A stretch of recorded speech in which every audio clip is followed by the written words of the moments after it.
The next step is the peppermint filling. You start with 4 cups of confectionery sugar, 6 tablespoons of butter melted, 6 tablespoons of corn syrup, and 2 to 3 teaspoons of peppermint extract. So this is the confectionery sugar.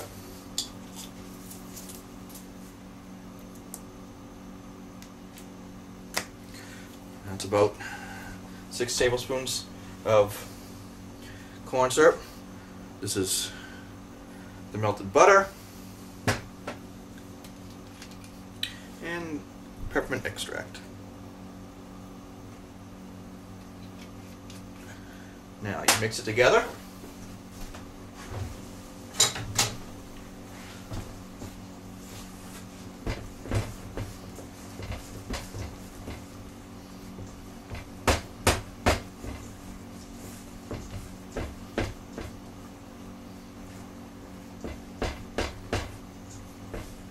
Again, seeing it's close to Valentine's Day. So we also have red food coloring for frosting. That should really do well.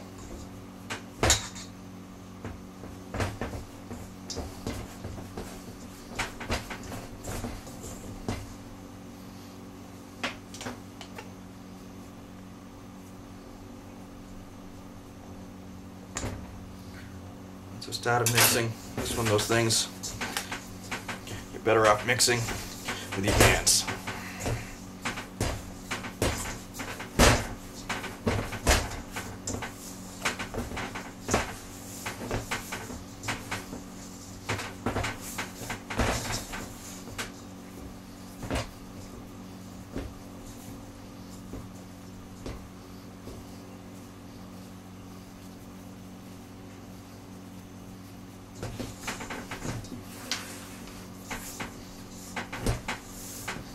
And after a few minutes of mixing and kneading it with my hands, it's come out to a nice consistency. Now, your cookies, which should be cooled by now, bring them over. You'll notice I have them on a piece of parchment.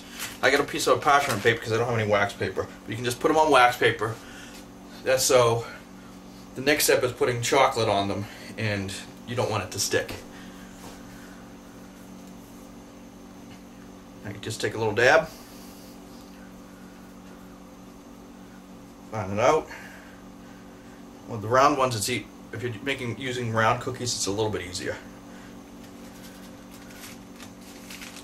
You just make a little pat of peppermint.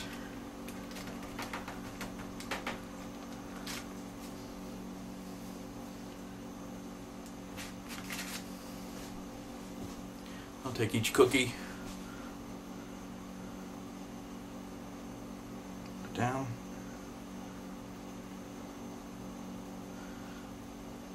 good enough. Next cookie.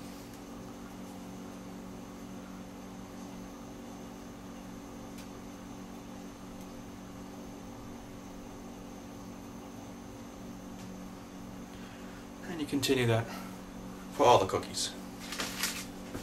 While you're coating all your cookies in peppermint, the next step is going to be putting chocolate on top of them. So you can either melt your chocolate in a microwave, or you can do what I do and use a double boiler. Just break up the chocolate. I personally like to use just normal Hershey's milk chocolate. Put it in, put it on a low heat. You do not bring the water to a boil. If you bring the water to the boil, that can actually end up overheating the chocolate and becomes gritty. The same with using it in a microwave. If you overcook the chocolate in a microwave, again, it becomes gritty. Now that all my cookies are coated with the mint, it's time to add the chocolate. Just use a little, I use a little spatula, just dab some on each cookie. You're going to want it to come over the edges a little bit. That's the problem with having them too close on the paper. They'll stick together a little.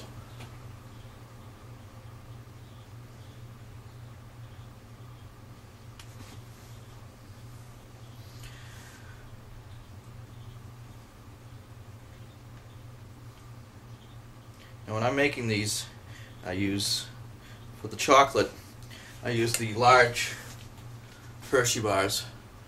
You're going to need 3 to 5 of these. I've got 5 out. I've already melted 3, and I'm just going to see how many it takes.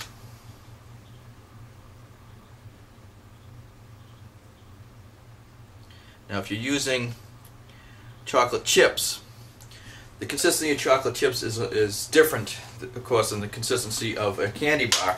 It actually is thicker because of the ingredients they use, and you may actually want to add shortening to them to thin it out a little bit. Now when the chocolate is still melted, you're going to want to add, you can add a few little sprinkles or jimmies or whatever you want to call them. I got some red ones. Again, it's Valentine's Day, so I'm just adding to them to make them look pretty. And you continue this with all the cookies until you're done. Once they're finished, you can either set them aside and just let them cool, or you can put them in the refrigerator and let them cool quicker. Whichever you'd like.